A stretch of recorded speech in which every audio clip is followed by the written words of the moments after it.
প্রাথমিকের সংরক্ষণ মামলা খারিজ হলো সুপ্রিম কোর্টে।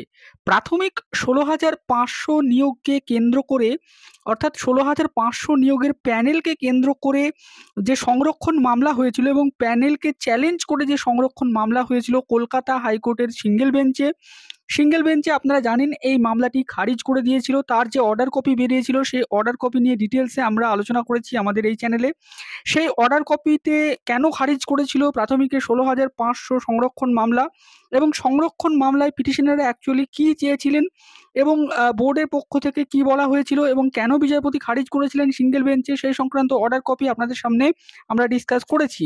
এখন এই মামলাটি চ্যালেঞ্জ হয়ে মহামান্য সুপ্রিম কোর্টে গেছিল প্রধান বিচারপতির বেঞ্চে, এবং প্রধান বিচারপতির বেঞ্চে এই মামলাটি আজকে শুনানির জন্য রাখা হয়েছিল, এবং তারপরে এই মামলাটিকে আজকে অ্যাডমিশন স্টেজেই কিন্তু খারিজ করে দেওয়া হয়েছে, এবং এই মামলার কিন্তু আর শুনানি হবে না, বা এই মামলাটিকে সুপ্রিম কোর্ট গ্রহণ করলো না। তো কোন গ্রাউন্ডে মামলাটি খারিজ হলো, সুপ্রিম কোর্ট থেকে অ্যাকচুয়ালি কি বলা হলো, এবং সিঙ্গেল বেঞ্চের অর্ডার কপিতে অ্যাকচুয়ালি কি ছিল, এই সমস্ত বিষয় নিয়ে আজকের ভিডিওতে আলোচনা করব। অনুরোধ করব আপনারা এই ভিডিওটি পুরোটা দেখবেন, কোনো অংশে স্কিপ না করে, এবং আমাদের চ্যানেলে নতুন হলে অবশ্যই চ্যানেলটি সাবস্ক্রাইব করে রাখবেন। দেখুন, কলকাতা হাইকোর্টে প্রাথমিক ১৬,৫০০ নিয়োগের যে প্যানেল, সেই প্যানেলটাকে চ্যালেঞ্জ করে একটি মামলা হয়। মূলত তারা সংরক্ষণ পলিসি ভায়োলেশন করা হয়েছে এই গ্রাউন্ডে মামলাটি করেছিল। দেখুন, এখানে ৩/৭/২০২৪ তারিখে একটি অর্ডার বেরিয়ে এসছে, WPA নম্বর যার ১০/৫৬/২০২৩। মামলাটি করেছিলেন অচিন্ত ধারা and others versus the state of West Bengal and others. তো এই মামলার এই যে অর্ডার কপি, এটি সিঙ্গেল বেঞ্চ থেকে বেরিয়ে এসেছিল। সিঙ্গেল বেঞ্চের এই অর্ডার কপিতে দেখুন লেখা আছে পরিষ্কার যে পিটিশনারদের যে গ্রিভেন্স ছিল সেটা হচ্ছে যে সংরক্ষণ পলিসি এটা মানেনি পর্ষদ, সেই কারণেই তারা এই মামলাটিকে চ্যালেঞ্জ করেছিল। এবং পিটিশনাররা যে সাবমিশন করেছিল সেটা হচ্ছে যে যারা একবার টেটে সংরক্ষণ নিয়ে পাশ করে ফেলেছেন তাদেরকে আর জেনারেল ক্যাটাগরিতে রাখা যাবে না। এক্ষেত্রে জেনারেল ক্যাটাগরিতে রাখলে কি হবে, জেনারেল ক্যান্ডিডেটদের সাথে আর্টিকেল অফ 14 এটা ভায়োলেশন হচ্ছে, এবং এটাই করা হয়েছিল নাকি ১৬,৫০০ মেরিট লিস্টে, এমনই তাদের কন্টেনশন। কিন্তু এই মামলাটা দেখুন বিচারপতি খারিজ করে দিয়েছিল এই কারণেই, তার কারণ ডিসেম্বর ২৩, ২০২০ সালে এই প্রসেসটা হয়, রিক্রুটমেন্ট প্রসেসটা শুরু হয়।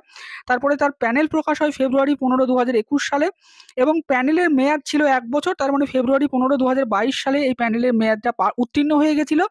এবং তারপরে এই যে রিট পিটিশন এটা ফাইল হয়েছিল জানুয়ারি ১৩, ২০২৩ সালে, এবং সুপ্রিম কোর্টের একটি রায় ছিল অন্য ম্যাটারে 3929-এ। দেখুন, Ali Hossain Mondal and others versus West Bengal board of primary education and others, এই মামলায় কিন্তু সুপ্রিম কোর্ট এখানে কিন্তু এই অর্ডারগুলো দিয়েছিল, এবং তারা কিন্তু কোনো রিলিফ গ্র্যান্ট করেনি। তার কারণ এটা মানে প্যানেল এক্সপায়ারির পরে কিন্তু এই মামলাগুলো ফাইল করা হয়েছিল বলে। তারপরে বিচারপতি কিন্তু accordingly this writ petition WPA 10/56/2023 stand dismiss করে দিয়েছিলেন। এবার এই মামলাটি সুপ্রিম কোর্টে আবার চ্যালেঞ্জ হয়ে গেছিল। তো সুপ্রিম কোর্টের স্ট্যাটাসটা আমরা দেখে নেব, সেখানে কি হলো। সুপ্রিম কোর্টের অফিসিয়াল ওয়েবসাইট থেকে আমরা যদি এই মামলার কেস স্ট্যাটাস দেখার চেষ্টা করি তাহলে আমরা যেটা দেখব, এখন এই যে মামলার তার ডায়েরি নাম্বার হচ্ছে ৩৪,২৭৭/২০২৪। মামলাটির পিটিশনার হচ্ছেন অচিন্ত ধারা versus the state of West Bengal হচ্ছেন রেসপন্ডেন্ট। মামলাটি ফাইল করা হয়েছিল ৩১/৭/২০২৪ তারিখে, এবং যার SLP ভেরিফাইড হয়েছিল ১৩/৯/২০২৪ তারিখে, এবং মামলাটির শুনানির দিন রাখা হয়েছিল ২০/৯/২০২৪ তারিখে, যার সিরিয়াল নাম্বার ছিল ৩, প্রধান বিচারপতির বেঞ্চে কোর্ট নাম্বার ১-এ। কিন্তু এখন স্ট্যাটাস দেখাচ্ছে দেখুন এই মামলার, সেটা হচ্ছে ডিসপোজড, এই মামলাটিকে ডিসপোজড করে দেওয়া হয়েছে।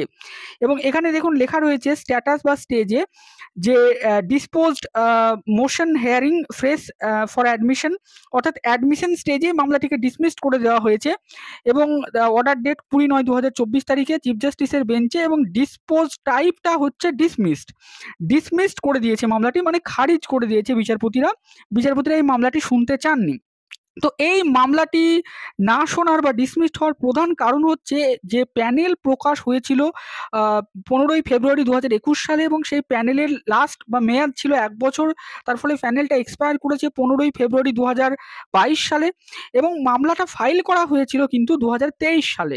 তার ফলে কিন্তু প্যানেল এক্সপায়ারের পরে মামলাটা যেহেতু ফাইল করা হয়েছে, তার জন্য এই মামলাটার মেনটেনেবিলিটি গ্রাউন্ডে মামলাটা খারিজ হয়ে যায়। এছাড়াও কিন্তু এই মামলাটা যেটা খারিজ হয়েছে সুপ্রিম কোর্টের অন্য একটি জাজমেন্ট ছিল যেটা 3929 কেসে, সেখানেও কিন্তু বলা হয়েছিল যে এই মামলাটা শোনা হবে না, অর্থাৎ এই মামলাগুলো, সেই গ্রাউন্ডেও কিন্তু মামলাটাকে খারিজ করে দেওয়া হয়েছে এবং তার জন্য সুপ্রিম কোর্টও কিন্তু মামলাটিকে এন্টারটেন করলো না। তারপরে 16,500 নিয়োগের যে সংরক্ষণ নিয়ে যে মামলাটি, সংরক্ষণ পলিসি মানা হয়নি এই দাবি তুলে পিটিশনাররা যে মামলা ফাইল করেছিলেন সিঙ্গেল বেঞ্চে, সিঙ্গেল বেঞ্চ থেকেও মামলাটিকে ডিসমিস করে দেওয়া হয়েছিল। তারপরে এই মামলাটি সিঙ্গেল বেঞ্চের পরবর্তী ধাপ পেরিয়ে এই মামলাটি সুপ্রিম কোর্টে যায় এবং সুপ্রিম কোর্টে এসএলপি ফাইল করা হয়েছিল এবং সেই এসএলপির হিয়ারিং 20/9/2024 তারিখে হলো এবং সেই হিয়ারিং থেকে কিন্তু এই মামলাটিকে ডিসমিসড করে দেওয়া হলো, এই মামলাটিকে আর শোনা হবে না। তার মানে 16,500 নিয়োগে যে 2020 সালের যে নিয়োগ প্রক্রিয়া, সেই নিয়োগ প্রক্রিয়ার ওপরে কিন্তু আর কোনো মামলা সেই অর্থে কিন্তু নতুন করে ফাইল করা যাবে না এই প্যানেলটাকে চ্যালেঞ্জ করে, এমনটাই কিন্তু আমরা দেখতে পাচ্ছি। তাই নতুন করে কোনো মামলা ফাইল হলে কিন্তু সেটা খারিজ হয়ে যাচ্ছে, যেমনটা এই ক্ষেত্রে হলো। তো আজকের ভিডিওটি এই পর্যন্ত। ভিডিওটি শেষ অবধি দেখার জন্য আপনাদের সকলকে জানাই অসংখ্য ধন্যবাদ।